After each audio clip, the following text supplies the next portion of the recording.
I love your trading approach and attitude in general. Price goes up, price goes down. Everything is bullshit, and people say this and that, and it's all bullshit. I love that.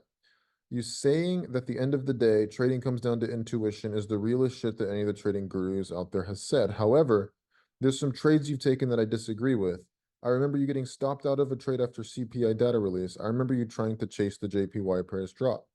Another thing that has stuck with me from your videos you're saying is stop pissing away your trading capital. With your account being at 300K about 1.5 months ago, it was actually started at 315K. So the results are even worse than what you said they are.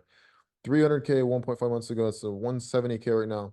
Isn't that what you've been doing? A bit of a sharp question at the end, but I'll say again, it's a bit of respect for you. Love you. Let's break down really what you're asking here.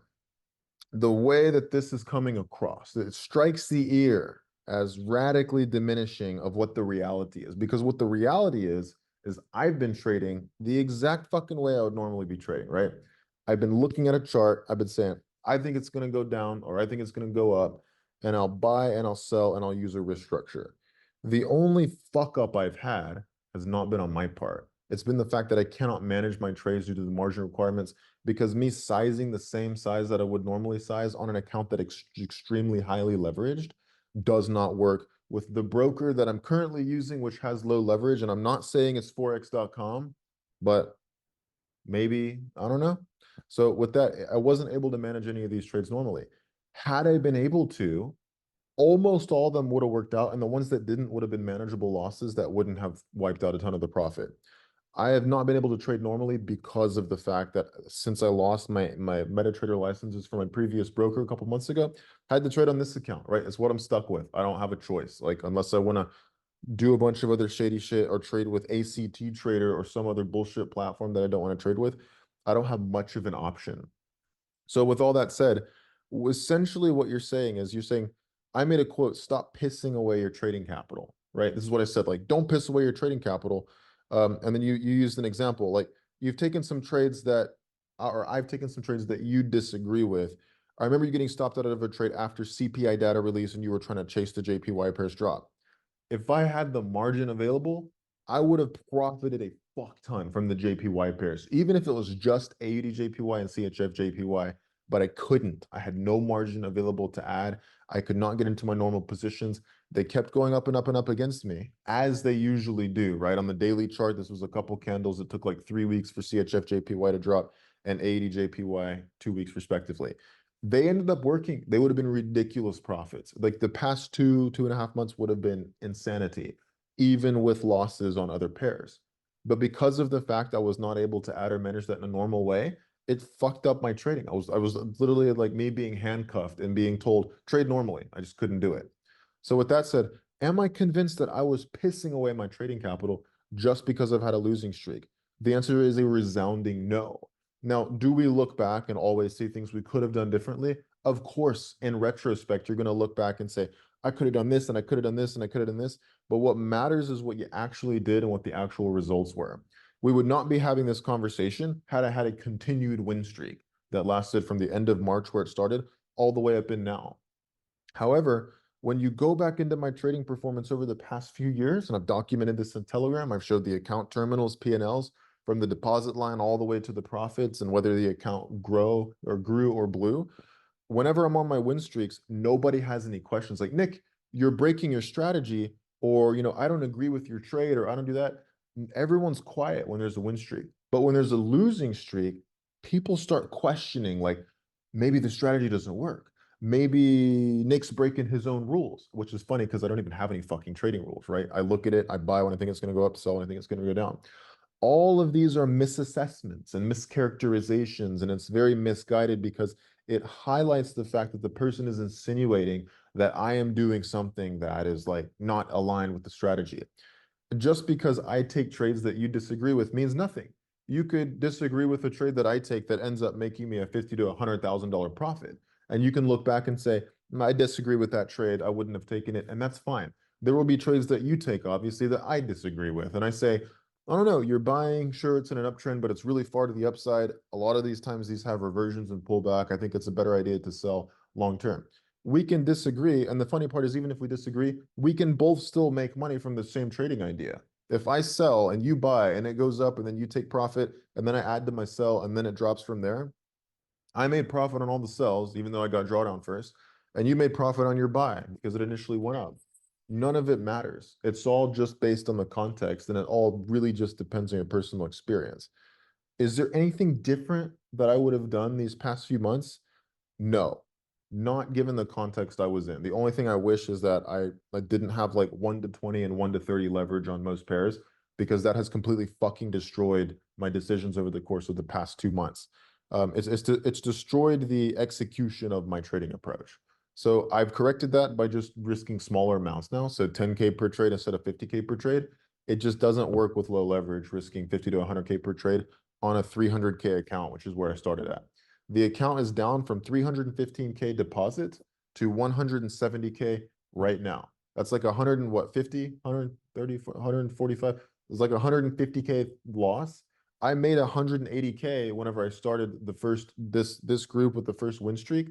I made 180K, and now because of the last fucking 2.5 months, I've lost 150K. Now, even through all this bullshit, I still sit in a slight profit, right? Since I started the group end of March, beginning of April. I still sit in a slight profit. It's barely anything, right? It's like 30K. But still, I haven't wiped out all the losses. In the first 6 weeks of this group, I made all that profit. And then months and months later, going through periods of break evens, small profits, small losses, and then overall a net losing streak, I still sit in profit from when the group was started. This method of trading works fine. And all the methods of trading and the various approaches and risk structures I've used over the years work fine. But they're all going to change. They're all going to be contingent upon your experience, and you're naturally going to grow as you get more experience, and things will modify and change over time as you get to be a better trader. I like the way I'm trading now. I love this current approach. There's nothing I really would have done differently except having had the option to maybe trade with a brokerage account with very high leverage, because then I can just do a small deposit. I'm comfortable if the account blows because it's such a small deposit. And I just use the high leverage to be able to grow the account as quickly as possible. There were some of those accounts where I was risking 50% of the fucking account per trade. If you scroll all the way back to the beginning of the Nick's Trades trading history, you will see where there was some accounts there where it's like the Euro CHF trade I took, the account was sitting at 60K and I risked 60K on that trade because I was very confident the trade would work out. So I was like, this is only 60K. It's not a big deal to me. My normal risk per trade was 50 to 100K, knowing what the stats were. And it worked out. And I doubled the account on that trade. Out of the 3 accounts that I had started, one of them ended around break even and 2 of them ended in a huge profit. Cumulative about 180 grand. And this was in like less than 2 months. The next win streak that comes along, everybody is going to forget about, and not realistically, but in practice, everyone's going to forget about the big losing streak, right? People will just be looking at like how great the win streak is. But after my next win streak, however long it lasts, could last a month, could last 6 months, whatever the case it is. After the next win streak, there will be another losing streak just like this. And Hugo, people like you will continue to ask me the same question. Nick, you've been on a losing streak for 2 months. What's the deal? What's going on? This has been the same shit for 6 years. I'm used to it. I'm used to the ups and downs. My personal strategy has just been to just keep trading, realizing that long term the stats always fucking play out, provided you have a risk structure and provided you're not like just losing all your money every time you trade, right? As long as you make a little bit more than you lose, you capitalize on the win streaks, the losing streaks offset you a little bit, but overall you still end up making more than you lose. And that is what matters. Would I change anything over the past few months? No. It sucks. Take an account going from 315K down to 170K, but it's not that big of a deal in the grand scheme of things. Very small percentage of my trading capital. I'll point out today alone, I have lost more in Bitcoin crashing, the crypto market crashing. I have lost more today in one day than I have lost the past like 2.5, 3 months trading. You let that sink in for a second. Crypto's down 15% today, Bitcoin, and 90% of my holdings are in Bitcoin. I've lost more today in one day, and really, or just over the course of a few hours from last night until this morning, over the course of like 12 hours. I've lost more in one day than I've lost in the whole past 3 months trading Forex. Am I worried? Do I feel like shit? Not really. Long term, I know everything will work out. So there's nothing I would have changed. I hope this is able to really answer your question in like a genuine and sincere way and paint it and illustrate it in a light that is confluent with what the reality is. Because there can be a lot of mischaracterizations and a lot of unfounded assumptions that occur. What I'm trying to do is clear all that up and make it look as though it's like in a digestible way so that people understand what's really going on, because it is very easy to scatter a lot of dust into the eyes and ears of people and make things seem like something's wrong here. The trading strategy isn't working, or this is bad and this is not going to work and this and that. The simple matter of the fact is no matter what trading approach you're using, you will have win streaks that makes you feel amazing, and you will have losing streaks that if you don't have experience going through losing streaks, it makes you feel like shit. And it's just a part of trading. The key is just to keep trading through it. Like, don't freak out, don't wig out, don't lose enthusiasm. So let me know if this addresses your questions and concerns, Hugo. And if you have any other specific questions, ask me and I'll touch on those too. It's a very good question. I think it also puts into words what a lot of people here are feeling. There's those of you who have been a part of Nick's Trade since the start of it, or there's those of you who have been a part of Nick's Trades where you joined a month ago, right? During like the peak of like the bad losing streak when it happened. Let's go ahead and just show this. This is the current account, down 40% over the course of the past however long. So 115,000. So I said like 150. I guess it's been 115. Oh, it hasn't updated yet. Sorry. It still says it's 196. That's not true. It's 170. So yeah, this is it.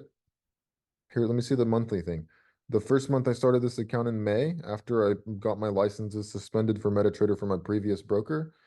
This was May, small profit. I'd call this break even.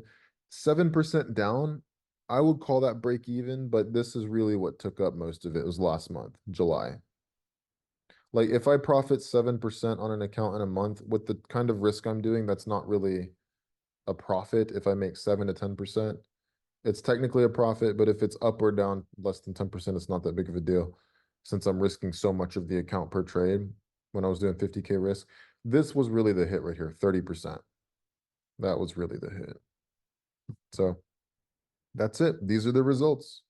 We'll see where this account is at the end of the year. Hugo says, good stuff. After all, it just comes down to risk the right amount you're willing to lose, right? Correct position sizing, and sometimes just unfortunate stuff happens, margin problems. So we go back to step one. Risk the amount you're willing to lose. Yeah, that's never bad suggestions. Don't risk more than you can afford to lose. That's why you guys don't see me depositing like 5 million into a trading account. Like so much shit can happen. Like even if you have a stop loss in place and there's a market spike of like 500 pips in 10 seconds, like that would, your stop loss won't always get filled. And if you have all the money deposited in the account functions as a stop loss if your stop orders don't get filled. This, you guys have no idea. There's so much bullshit that I've seen over the past 8 years. There's so much stuff that can happen. This is why you only see me depositing small amounts of my capital into trading accounts. This is why I'm not putting even 1 million into a trading account. This is why I still won't do it with the current account I'm using right now.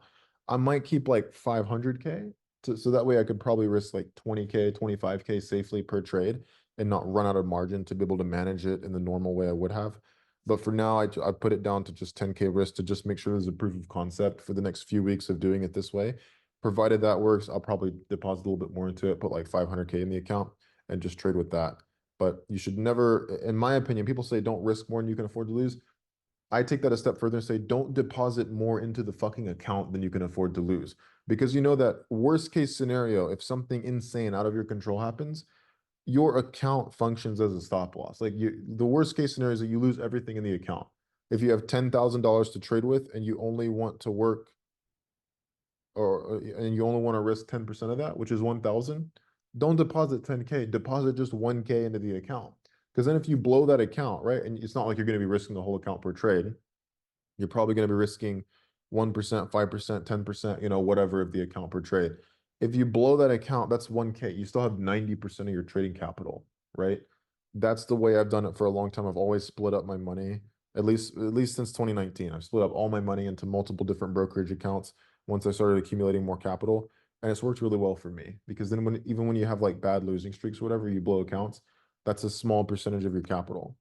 Like taking like 5 million and depositing into an account and then risking 500K in a trade and losing 500K, you still have like 90% of your trading capital if you have 5 million to trade with. It's no different to just put 500K in an account. And then if you take a bad losing streak that blows the 500K account, well, you still lost 10% of your trading capital. It's like the same thing. The only difference is that you protected 90% of your capital, the other 4.5 million, and you didn't have it tied up to the account where there was the potential risk that that would have been exposed to risk in such a way where you could have lost it. Robert says if you just inverted the graph, it would work better. So the FX book, we can flip this. I'm gonna do a Control I and invert it, and then this will show that I made a 30% profit. And we'll just use the inspect element tool to make this look like it's a plus 37% profit. If I'll also point out, let's say I could risk like my like 50, even not even 100K, just 50K per trade. If I have a win streak of only 3 trades, that's 150 grand. That makes back all the losses over the past few months. Not with profit, but it makes back all the losses because I've lost like what, 150K. So it is what it is. There you guys have it. I'm also probably going to be managing Euro AUD here if it can go up and make a higher high. This will be a better entry. This is why I'm very happy I'm only risking the 10K for the first entry now. I'll be able to trade. I don't want to say normally, but I'll like 90% maybe of the way I normally trade because I won't be subject to like not having the ability to add or manage trades. I am going to get back into EA. Where are you thinking? I'm already in. I'm in a small position right now, but if you want to, I don't know if she'll get up here, right? You know, anything can happen, obviously. If you want to be, I guess, a little bit safer, wait for a higher high. I've got an alert here. In fact, I'll put a little bit lower just to warn me. Um, what I'm probably going to do is the invalidation where the current stop sits is like up here somewhere, like right above the high. What I'll probably do is Mm. that'll be a 10K drawdown on the first position. I'll probably add there. I don't know if it'll be the same position size or if it'll be more or less, but I'll probably add there. And then if it comes back down, then I'll just close the first position around break even and the second in profit. Then if it goes sideways and starts to look like it's going to dribble out and fall again, then I'll just re-enter the position there. So we'll have to see what happens. Higher highs are always the best places to start positions.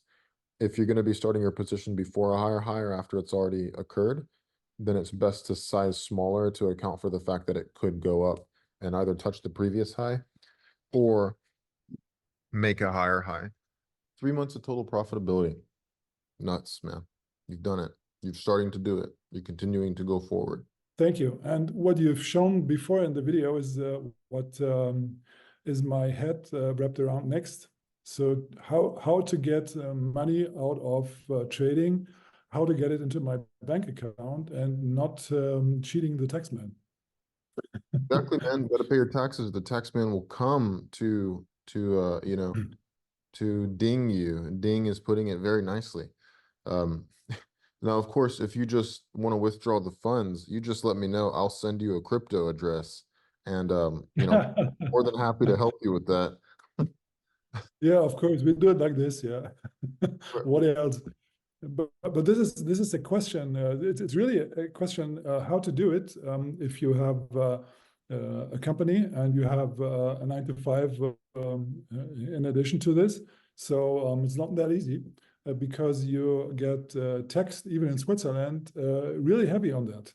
So if you do it wrong, they tax you 50% of everything, and nobody knows how to do it right because you can't research it. You have to go for professional advice, which costs you some 100 francs per hour. So I guess I have to do that next. You do. If you're making any significant amount of money from trading, then it's best to do it that way because there are so many little things that you will not know. So it's best to outsource the risk, the liability, the errors and omissions to a tax concierge service company or like a tax professional or an accountant or CPA or someone like that. Because like if you do one thing wrong, like here in the United States, they will do so many very nasty things to you, very, very nasty things that I'm not really into. And yeah, I don't want that to happen. So I've outsourced everything. Yeah, right. Right. 50% sounds much to me, but yeah, more than this is even worse. Yeah, when you factor in like sales tax, like Texas has an 8.25% sales tax on a lot of things, except for like a house and certain types of food at the grocery store. Like you factor in like all the taxes I pay plus sales tax because I have to pay the sales tax after I spend the money that's already been taxed for my income. It comes out to like 62% of my income is effectively taken in taxes. It's property taxes, there's sales taxes, income taxes, there's social security taxes, there's Medicare taxes, there's self-employment taxes, there's corporate taxes, not for my business, is because I run as a different structure. But there's so many taxes, dude. The same dollars taxed like 6 different times. And so it's just like it's like getting it's like getting consecutively raped by multiple different taxation authorities. And it's just so much. But you know, what am I gonna do? Like, I'm not gonna do it illegally. Fuck that. Like one wrong thing, it can Right. screw up your whole life. It's the government. Yeah. So you have to do it legally, you have to do it. You have to make sure everything's all taken care of. So do the same thing over there in Switzerland. Otherwise, those Swiss banks are gonna come for you with their henchmen, man. They're gonna put a cloth bag over your head and drag you to their lair. It's not the banks, it's the IRS here as well. And I couldn't take it. I couldn't bear it to do it illegally. So I don't have any other choice than setting it up and then starting to seize up my trading sizing and yeah, then hopefully getting money out of it and going on with my trading journey. Well, that's good, man. I hope your trading journey continues to rocket just like Euro AUD did last night. Yeah, rocketing. Yeah. I woke up this morning, saw so many people um who had blown their accounts on Euro AUD. I was like, wow, chat. Let's have a look. Let's have a little gander here. We got Lars on this call this morning. Look at this sexy man, Lars. Bro, you are like tall as hell, bro. You're as tall as the guitar. Is that a bass?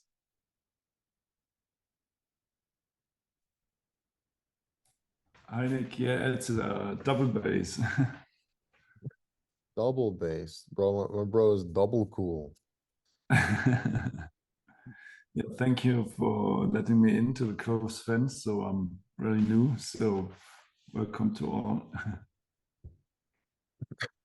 Absolutely, man. Martin, big dip in crypto, nice buying opportunities. Let's uh let's see. On crypto is down 15% in the past like 24 hours. 15%.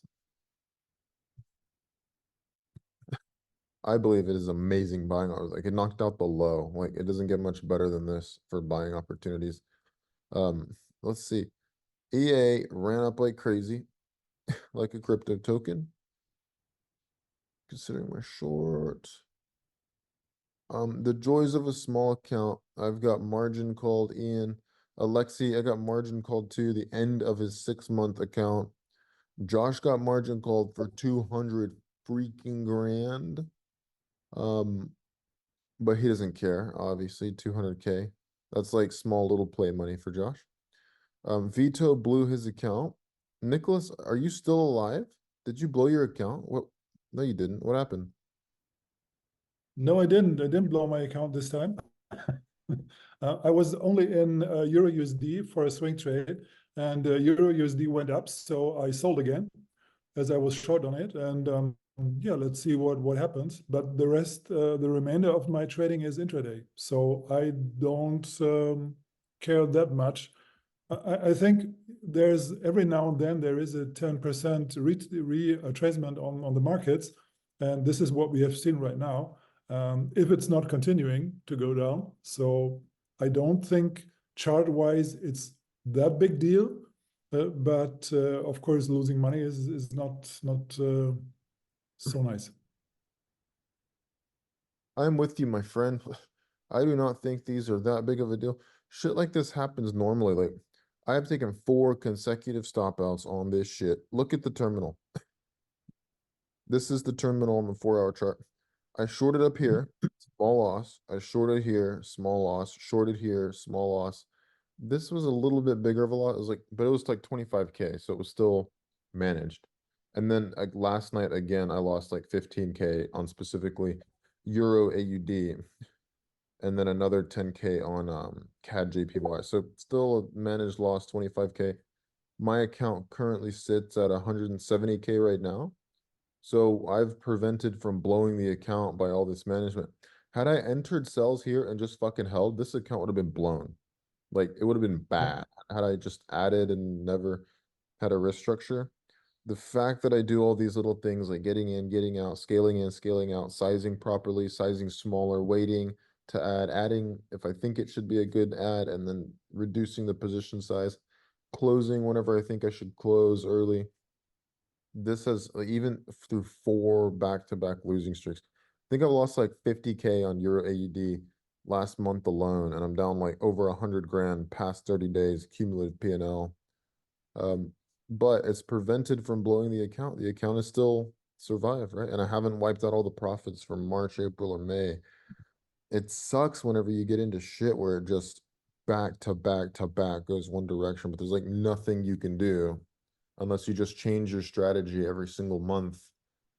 Then yeah, but then you have to predict what strategy to change to because you don't know. Will the trend continue? Will the trend end? Will it revert? Will it stop here? Will it bounce? Will it go back up? Is it going to range?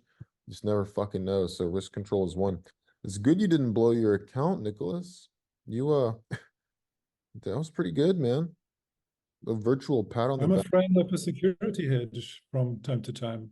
If it's not going into my favor, I'm really a friend of hedging at a certain point, trying to add into the drawdown before, but then if it's not working out, do a security hedge. That's it.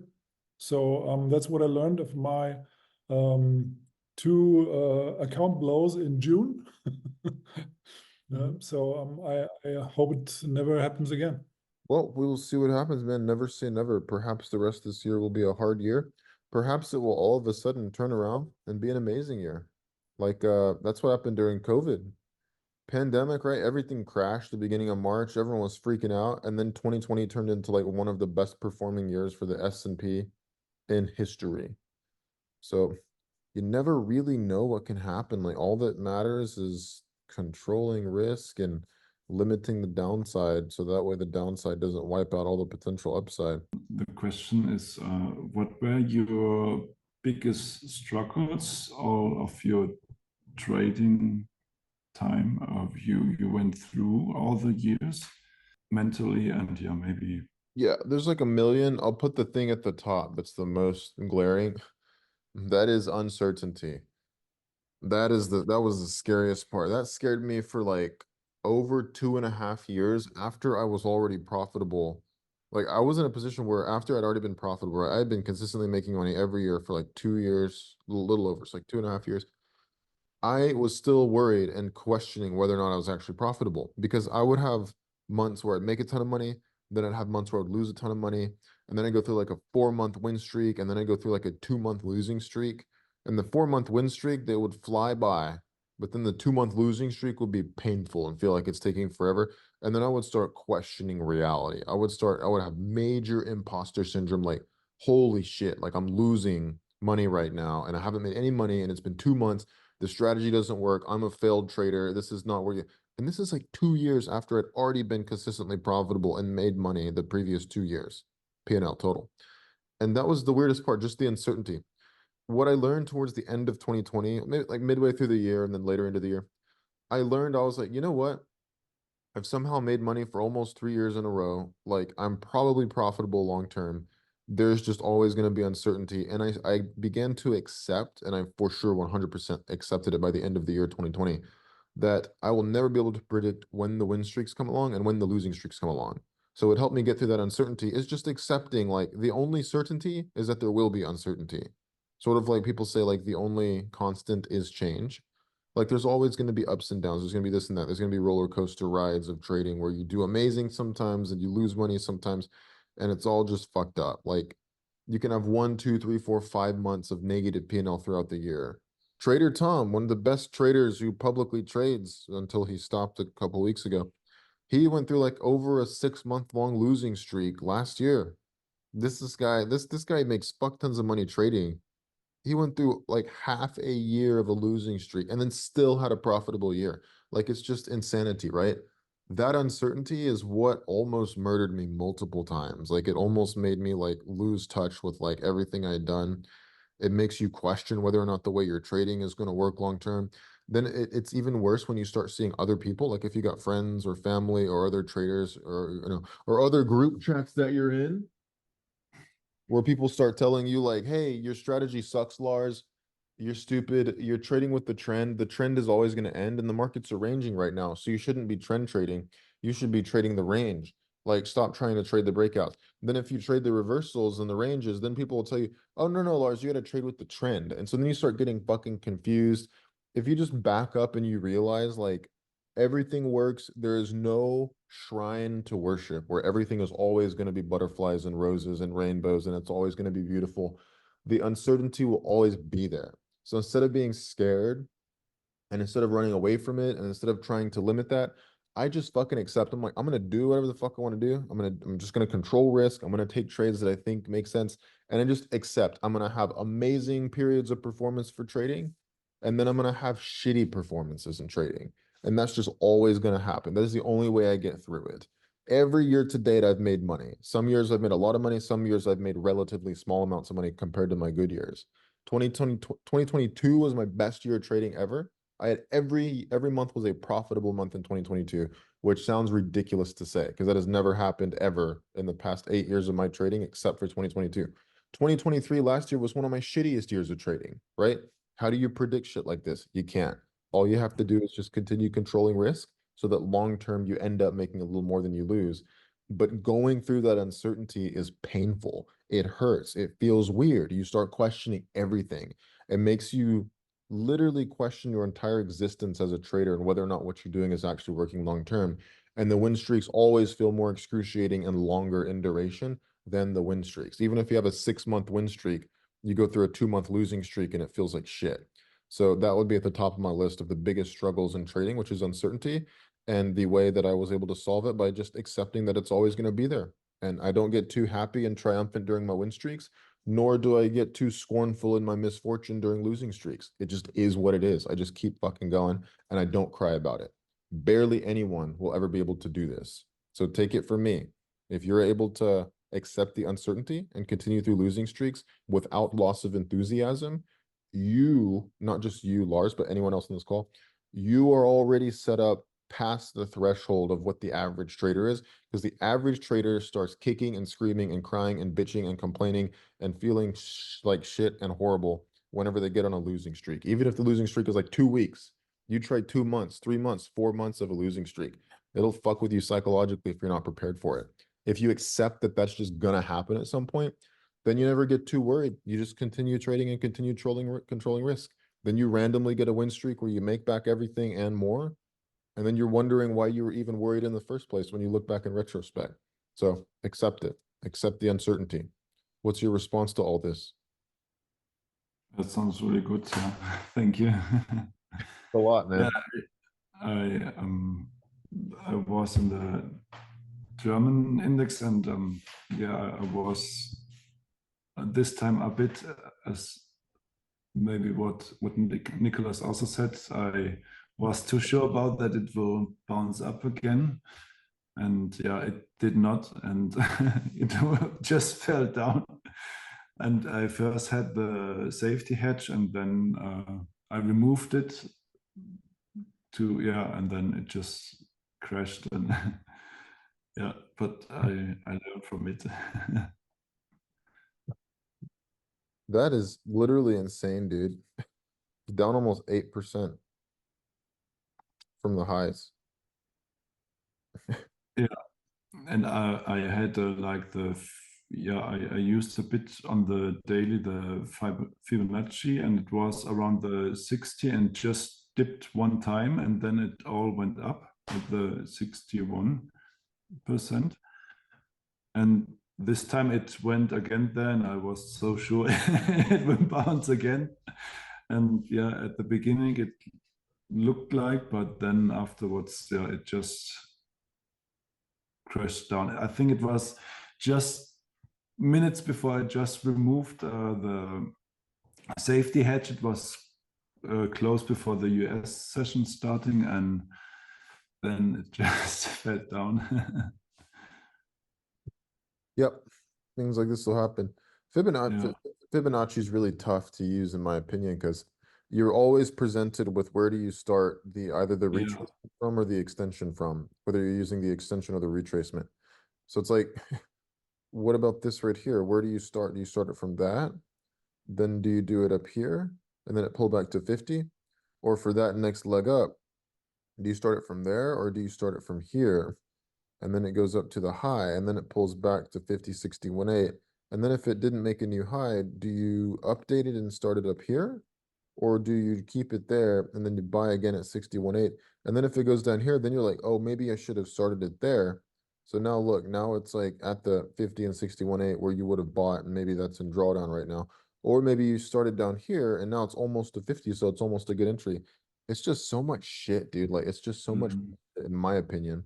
I just look at the damn chart and ask myself, do I think it's going to go up or down from here in this context, in this case? And if I do have a trading idea, such as I think I should buy or sell, how do I control risk in combination with that trading idea? What risk structure do I put in place to manage it if the trade fucks up? Whether that's a stop loss, whether it's DCA, recovery trading, um, adding positions as it goes to the next levels.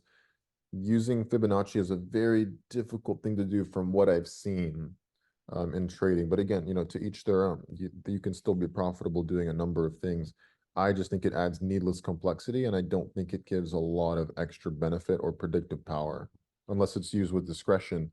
In which case, if you're using Fibonacci with discretion, don't even draw the fucking Fibonacci. Just let it go make a higher high, then let it pull back and buy when you think it's ready. Yeah. Did you use also the pivot points in the past? Also on a higher time, not on the daily, maybe on the monthly or yearly? Or is it more or less the same for you, like the Fibonacci indicator? It's all dynamic and discretionary. What the only useful answer I could give is that it would depend on the specific pair. So you'd have to like tell me like which pair and how much data do I look at, and this and that. But Yeah. even then, that's not that helpful because there could be a resistance zone, and I could say, yeah, it's a clear resistance zone in the daily, but I still wouldn't sell from it. And you'd be like, well, why wouldn't you sell? Like it would make sense to sell there because it's a resistance. Like this right here, if price had made a resistance here, then it was going back up. This looks like it's gonna break up, right? That looks to me, it looks like it's gonna break out upwards because it's making higher lows, higher highs, failing to bounce her to resistance. There will be other people saying like, why are you buying, Nick? Because it's at resistance, bro. So what the fuck, but it's just it's pointless to have conversations about speculating because it's all just truly based on discretion and nobody really has an edge unless they're using discretion, which comes from just experience. Yeah, yeah. Yeah, yeah. I had just for the pivot points, I just had a look on gold on the yearly pivot points, and I just recognized that mostly the years it went from the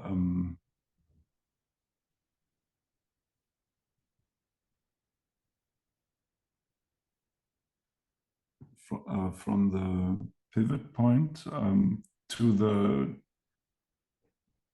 resistance one, more or less in a year, as from the yearly pivot points. And yeah, maybe I thought so as a long-term strategy to maybe wait till it hits the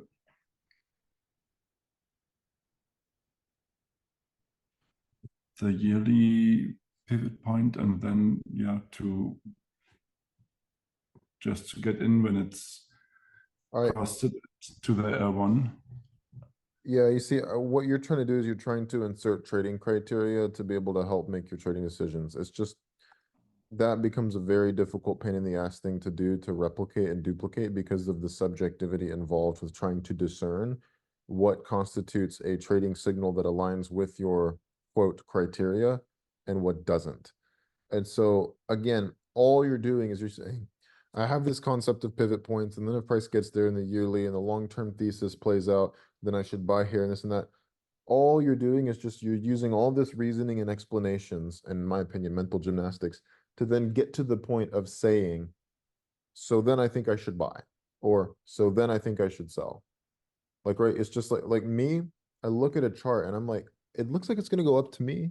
Like, say for this example, right? Say that I say some bullshit like higher lows and higher highs, it's in an uptrend. I think it's pulled back and maybe it'll go up. Right? You can come to that decision without having to do, okay, the yearly says this and the pivot points, every time it's pulled back, it's done this. So we have from this here to this here is a certain percentage, and the pivot point is there's these three zones. And so then I can layer in there. And then you get to the point where you're like, so that means I should buy. It we're both coming to the same sort of conclusion, like let's buy or let's sell, but one of it is done with a lot of series of abstractions and very subjective discernments of what the fuck price is doing, because it's just different in everyone's head and everybody sees it differently, and everybody will make different assumptions about what a chart is doing based on what the price action is. You'll have people who say this is an uptrend that has failed to continue up, so the higher highs are barely going higher, so it's going to drop. You'll have other people say it's a range, so there's no trade that should be taken. And then you'll have other people that say it's technically an uptrend and it's pulled back, so it means we should buy. It's all subjective and bullshit. So all that matters is look at a chart, Lars, ask yourself, do I feel like it's going to go up or down? Even if you have no experience whatsoever, just ask yourself if you feel like it's going to go up or down. If you do, in fact, think it will go up or down, then buy or sell and just make sure that you have a risk structure.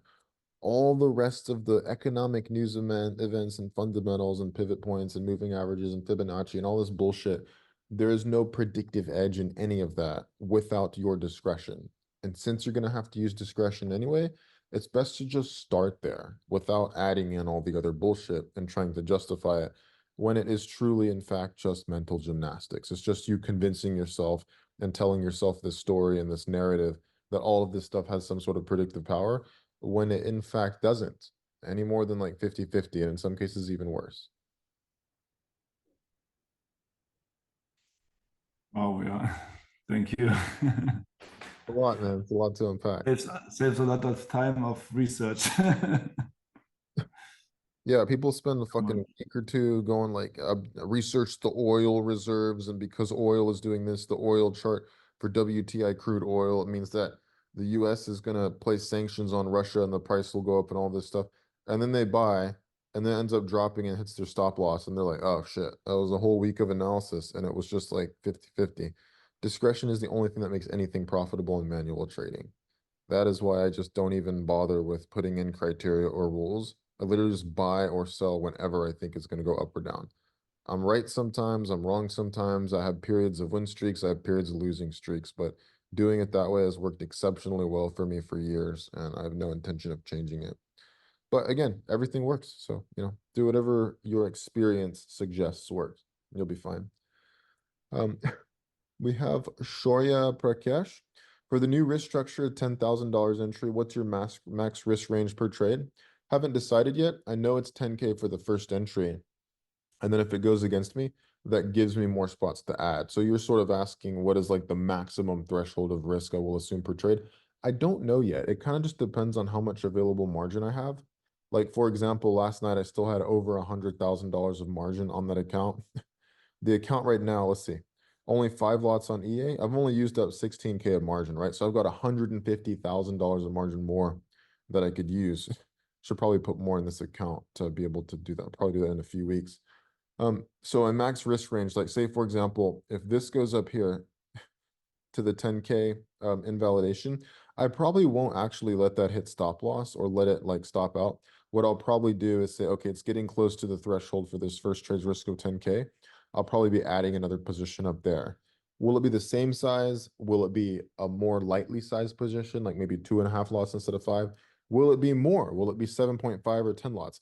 The only honest answer I can give is I don't know. It just depends on the context. It depends on what my intuition tells me if that in fact does happen. Because obviously if it goes all the fucking way up there, that's going to be an amazing place to anticipate that it might be likely to pull back. Even though I've been wrong fucking 1, 2, 3, 4 times in a fucking row on this pair. And actually, I wouldn't even consider this wrong because that one, this one, just it moving down to there, it made back all the profit, all the losses with profit for the last few trades that lost. But it's just that I couldn't add to this whenever it went up because I didn't have the margin. So these went into profit, went up. I was not able to add. I would have been out way before this next low because this would have been a huge like 50K profit. That would have wiped out all the previous losses with profit. But due to the fucking thresholds and the constraints of this current account, I was not able to do that. With this, the simple answer to the question of what is my total risk tolerance for this trade? I don't know, but let me go ahead and just make a guesstimation and say maybe 20 or $30,000 because that seems like it would be kind of the threshold before I start getting to the point where I would breach the margin threshold and then no longer be able to manage this position or other positions should they continue to go against me. Like if I'm wrong about this and it comes up to here, this will be in a 10K drawdown. That's no big deal. It'll only chew up maybe 20, 25K of margin and I'll have like over $100,000 of margin left. Even if I just add another 5 lots and it has a bounce, right? I can just get out at break even there, or if it comes all the way back to my first position and I decide to hold for some reason, I'll close that in a 10K profit and I'll close the first position at break even. By sizing smaller like I have, like you've said, you know, a 10K risk instead of like 50 to 100K risk on this account, it just allows me so much more room to manage the position so that way it can be profitable. I do not want to have a repeat of the past 2 months where I'm having to kick myself watching so many setups that would have resulted in profit. USD MXN, GBP CAD, AUD JPY twice, CHF JPY, GBP JPY, which I couldn't even fucking enter because I didn't have the available margin. And now I'm having to sit here on my ass and watch Euro AUD, which would have been a very nicely profitable trade, even after the first losers, but I couldn't because I didn't have the fucking margin. I do not want that to be a repeat. So hopefully this answers your question, Sharia. Let me know if you'd like me to elaborate anymore. Karen says, please comment on the crypto crash going on. What are you going to do with your position at this new super low dip? My position, meaning like my holdings, because I don't actively trade crypto right now, I just have long-term holdings. I'm looking to add more this week. In fact, I hope it keeps going down. If where crypto's at now, let's just say Bitcoin, where Bitcoin is at now, if we just move back to the highs, that's 40%. Like we should be kissing the Forex gods if they exist that we're getting dips like this. Because long term, if you have a long-term view on Bitcoin over the next like 1 to 2 years and you think it's going to go to 100K or 200K or more, just based on what it's done every time for the past 12 years during a bull market cycle, you should be triumphantly bowing before me. I'm just playing, not me. The crypto gods. You should be bowing before the crypto gods and saying like, yes, thank you for this crash. Let everyone freak the fuck out. Let's buy more. So that's my opinion on the crypto crash right now. I love shit like this, and you should love shit like this too. You should like the pain. You got to implement masochism in your trading. I'm just playing. Don't do that. But whenever it does crash, if you have a long-term perspective, it's amazing. Makes you feel good. You get better prices. Quentin says, I'm new to the community. Would you mind explaining what you mean by invalidation zone and what's the difference with the traditional stop loss? Thanks, Nick. No problem, Quentin. So invalidation zone and stop loss can be used interchangeably. Here's the reason I use the word invalidation zone. This is I coined this phrase back in 2022. Invalidation is the point at which your original trading idea became invalid or becomes invalid, such that you then have to manage that original position and then update the trading analysis and plan to account for the fact that the price moved against you to a new location on the chart. So an invalidation is not always where you'd put your stop loss at. So say I bought here thinking that price would move up, and I say that this has an invalidation at the previous lows where I intend to add at. What that means is that if price gets here, like it has right now in this example, if price gets here, that would be me saying, okay, I no longer think price will move from here all the way up to where my original target is. The analysis is now updated. I have now updated it based on the context and said, I think that price will move from this support zone, maybe back up here to the previous highs. And if this invalidation zone was calculated at, say, for example, what I'm doing now, which is like a 10K risk, for the record, I have not taken this trade, and I do not believe this is not a trade I would take. This is just for the sake of the example of explaining invalidation. Just a little context side note. If price moved from here down to here, and this is a $10,000 open loss, then I would add a position here, and I would update the risk structure such that no longer am I trying to target all the way up here. This position will be set to break even. this new position would represent what I think will be likely to happen. And then price can go up here to the first entry. And then if it does bounce here, then I would make profit on the second position, a 10K profit, and I'll close the first one at break even. So even though I was wrong about the position, I ended up still making a profit. That is why I use the term invalidation instead of stop losses, because just because the invalidation is placed somewhere does not always mean that that is equitable to the stop loss. For example, on this trade here, Euro AUD, if this moves to the invalidation, right, I have a stop loss there in the case of an emergency, because say we have another instance like last night, this might have, actually, it probably wouldn't have margined out the account, but it would have been in floating like a 50 to 60,000 dollar loss had I not had a stop loss. Like this was very nicely managed. Entry here, a small ad here, and a stop there. Price went way fucking further. Stop losses are used for cases of emergencies like those where it runs on like a stop hunt cascade and just fucking keeps running up through orders and it doesn't stop. So oftentimes you'll see me still use stop losses at invalidation zones for the case of an emergency. But let's say that price goes up and it continues up right here. And I'm like, okay, the new updated risk structure based on the context would be this trade didn't work out. So the analysis would be provided you have enough margin and you're not a dumbass like me risking 50 to 100K per trade on an account with like 1 to 30 leverage on most assets. Thankfully, I've updated that. What you can do is you can just simply say, okay, the new analysis is that price is now up here. Now I think it'll fall from here. So I will then move the invalidation for these new trades, maybe like somewhere up to here, right? However far this is on the chart. And then you will then modify your profit target for that first position to up here. So that will just be break even if it falls from there. And then you'll end up making all your profit on this second entry. This risk structure works very well, and it works literally almost every single time, provided the first position is sized appropriately and provided you have the margin to do it. So that is what I mean whenever I say invalidation and stop loss. You can use them interchangeably, like in general, because you will see that wherever I place my invalidations at, that is where I do have a stop loss order, in fact. But if I'm able to watch it in real time and manage it, and there's not some crazy news spike where there's like a 1 minute candle that goes up like 300 pips. If that happens, I won't be adding to a losing trade at that point. I'll just be waiting. I'll be sitting it out, waiting for things to calm down, momentum to slow, and then I may add after all that is over. Kind of like you wouldn't have seen me add last night during the crazy spikes up on EA. But fortunately, I had a stop loss in that took me out, saved my account. I had a small loss relative to what I saw. A lot of people blow their fucking accounts last night. It's very sad. Very sad, folks. So you can use stop losses and you can use invalidations interchangeably.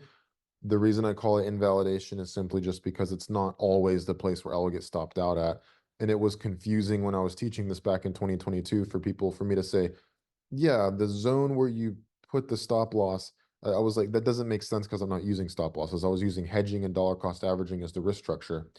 I was sorry, I was reading Hugo's message. I was saying if it goes up there, that is where the original idea invalidates at, but I don't get stopped out. I manage that with a hedge or with a DCA position. And so I was like, it doesn't make sense to call it stop loss. It makes more sense to say, let's just call it an invalidation. Like the original trade invalidated. Now the subsequent series of trades have an updated analysis with updated targets and the new positions to add along the way should it go into drawdown. Literally works every single time, but it doesn't work every time. And every now and then I would blow an account doing this, but there were many accounts that I took from 50K to 100K. There was, I think, 2 accounts I took from 100K to over 200K. One at the end, one at 2023, and then one at the beginning of this year. But yeah, so that's why the difference between invalidation and stop loss. You are welcome, Quentin. You know what happened? I fucking got up. I was 72K in drawdown. Yeah. No problems. Had a meeting for 2 hours. I came out. I was 185,000 in drawdown. Yeah, that's not fun, man. I've never had a loss that big in my whole trading career on one trade. But Yeah, well, look at the charts. you know, mate, it's coming down now. 80 JPY is dropping hard right now. Thanks, Nick. That's what I really needed to see. You could get in with one standard lot. You could start building the account back. I'm actually in already with 15 lots on the rest of the account. So How much do you have left in the account? 22K. Okay, yeah. So you could still work it back up. It would just be a But matter of, I've already deposited on that. Okay. So I've already Oh. deposited on it. Okay. yeah, I might within like 2 or 3 weeks go deposit, like maybe get my account up to like 500K just to have margin to do it. And I'll keep the risk 10, 20K per trade. That should build it back. It'll probably take me, who knows how long, right? Maybe a month, maybe 3 months to build back. But it'll be fine long term. It's just a matter of finding a way to do it with this fucking margin. I don't want to have to use another broker. I'm tired of doing all this shit with crypto and in and out, using holdings companies and subsidiaries and LTDs offshore for trading that are not even in my fucking name. I'm just tired. I'm so sick and tired of all this shit. I just want to be able to deposit, send the wire to my broker, and then when I withdraw, they just send it back to my account, and it makes taxation easy. I'm just so, it would be great if it could work with brokers here. Have a look at Bitcoin. Oof. We should all be very happy and very thankful. You know how emotional I am after this loss? Lars, you should sell all your guitars and buy Bitcoin right now. All your musical equipment, sell it. Buy Bitcoin right now. Get 100 new That guitars, is Lars. that's fucking financial advice, and we're on the internet. You buy all the Bitcoin. I bought some Casper. Do you know Casper? Bitcoin is probably safer, but if you're doing small caps, but you're just doing small amounts, that's fine. But like the reason I just focus on Bitcoin mainly, like 90%, is just because that is the one that is most likely for the outcome to occur. Like the percentage probability that Bitcoin eventually gets to 100K and 200K, that, in my opinion, not financial advice, that is very high. So I personally, that is why I am 90% of my assets of crypto are in Bitcoin. Just because, yeah, I'm gonna make less than if I buy like a shit coin and the shit coin goes up like 2000%. Sure, I'll make less money, but the likelihood of me making money is significantly higher if I just do that. Connor, did you survive the spikes from last night? You still alive? You still alive, mate? Look at you, man. Look at you. No, I'm not. Barely alive. I pretty much blew both my crypto on my main account this morning. So Jesus Christ, dude. yeah, so I'm yeah, feel kind of numb, but at the same time I sort of knew that you take high risk and that what's one or two bad trades can just completely fuck you basically. So um and I was over correlated. That was my fault, so I shouldn't have done that. I was on was it EUA, EG and EA, so yeah, start again. But that's kind of like it's always been a play account. You know what I mean? It's never it was never that was never a long-term growth thing. It was more just my sort of experimental learning kind of